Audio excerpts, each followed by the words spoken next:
Hi, okay, just one or two things about hair care, I suppose. I've just had a shower, and I have long hair, so I suppose this is directed at those with long hair, blokes especially, considering that, well, I certainly didn't know how to look after it when I was growing my hair, but through osmosis, I suppose, I've come to realise what is needed. So anyway, this is going to be a bit garbled because it's unrehearsed or whatever. But I think the first thing I would like to say is that I don't think long hair or any hair really should be blow dried or straightened unnecessarily or regularly, or chemicalized in any way. Colours and chemicals and all sorts of rubbish that people put into their hair. I think it's very difficult to create safe ways of doing that. Ways that are not going to cause cancer and cause all sorts of other problems, irritations and allergies and all sorts. So I would just leave your hair as natural as possible for a start. In terms of how to shampoo the hair or what to use as a shampoo, I wouldn't use most commercial shampoos. I use Jason Organics, which I found to be fantastic. Maybe a little bit more expensive than most commercial wide best-selling shampoos and conditioners, but I find them to be fantastic. Lovely, sweet-smelling, and just very nourishing for the hair.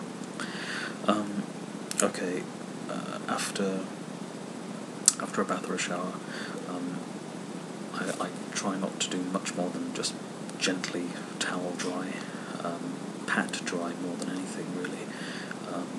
Certainly not blow dry or do anything harsh like that.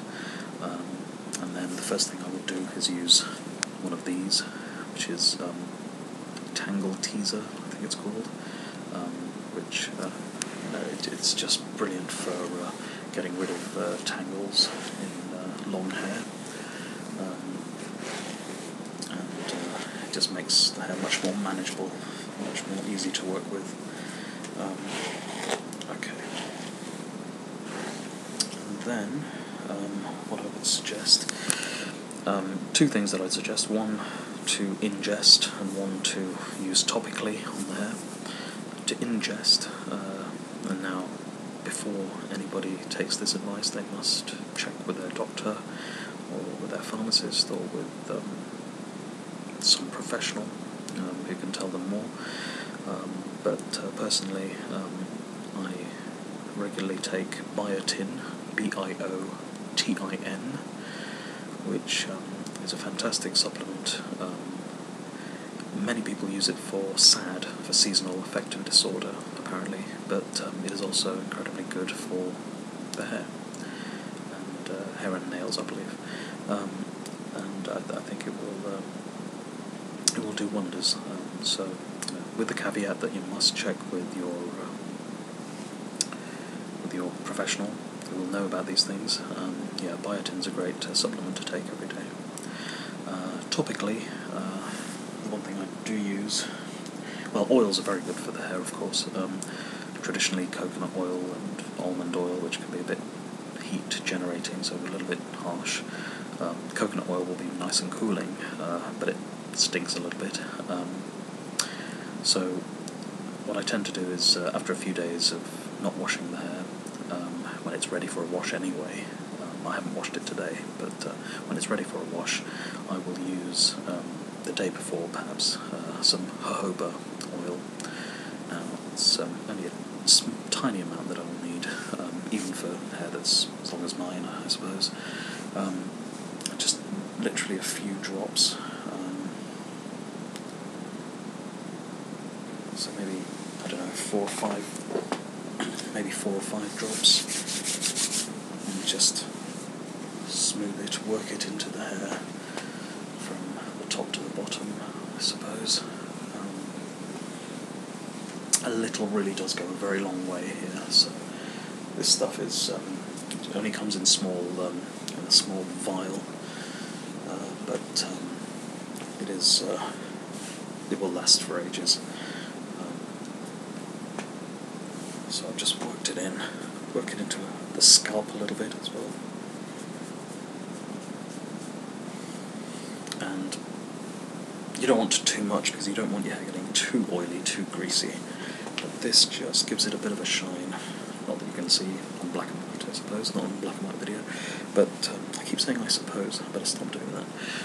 Anyway, so yeah, it gives quite a nice shine. And an even better side effect, it doesn't smell rancid like coconut oil can or other oils can. Actually it gives off quite a pleasant, sweetish smelling scent.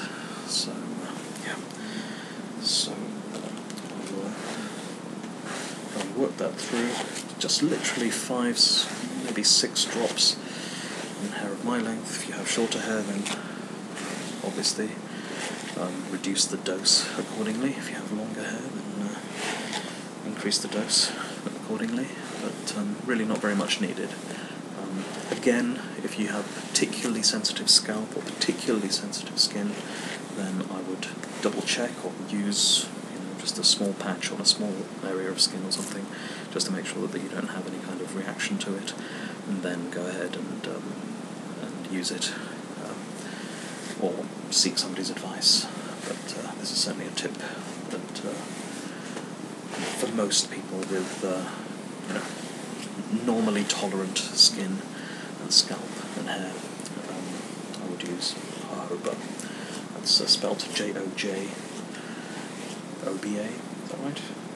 J-O-J-O-B-A, that's right. Okie dokie.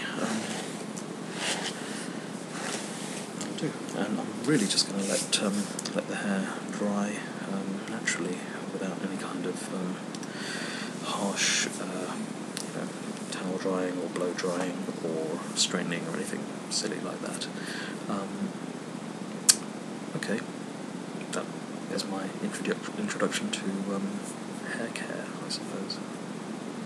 I will soon have a video up regarding a particular kind of braid that I found to be very, very useful to tame wild hair, long wild hair especially. Okay, see you guys later. Bye-bye.